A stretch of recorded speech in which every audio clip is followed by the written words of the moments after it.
Hallelujah. स्वागत है आप सबका मेरी भविष्यवाणियों की पुस्तक में।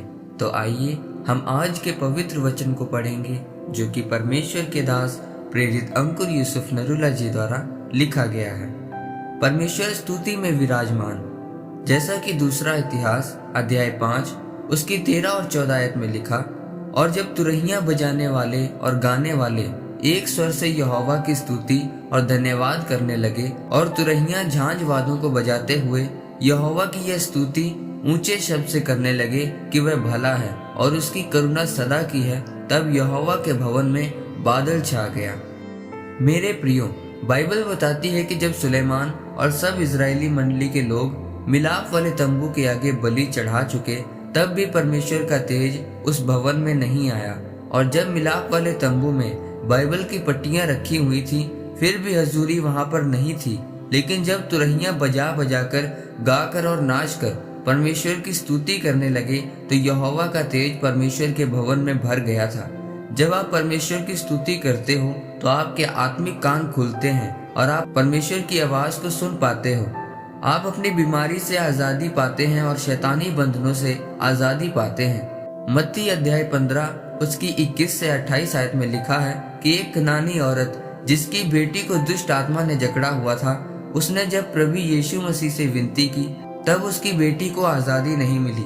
लेकिन जब उसने प्रभु यीशु मसीह की स्तुति की, तो तब परमेश्वर ने उस अन्य जाति स्त्री की विनती सुनकर भी उसकी बेटी को दुष्ट आत्मा से आजाद नहीं करना चाहते थे। उसकी उस प्रशंसा की वजह से वह उसकी प्रार्थना को सुनते हैं और उसकी बेटी दुष्ट आत्मा से आजाद हो जाती है।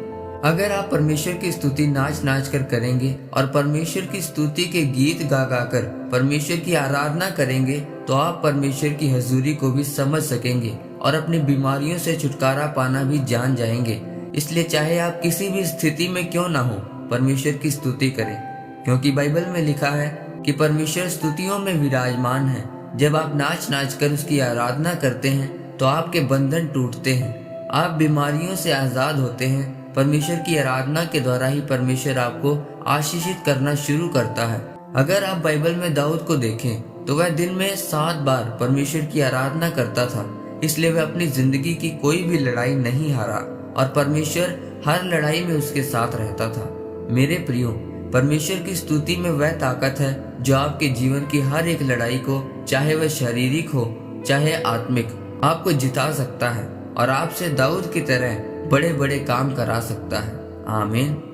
आइए परमेश्वर के दास के द्वारा लिखे गए इस अंगीकार को आप मेरे साथ करें। सर्वशक्तिमान परमेश्वर, मैं अंगीकार करता हूँ कि मैं आपकी स्तुति करूंगा और आपकी हजूरी में बना रहूंगा।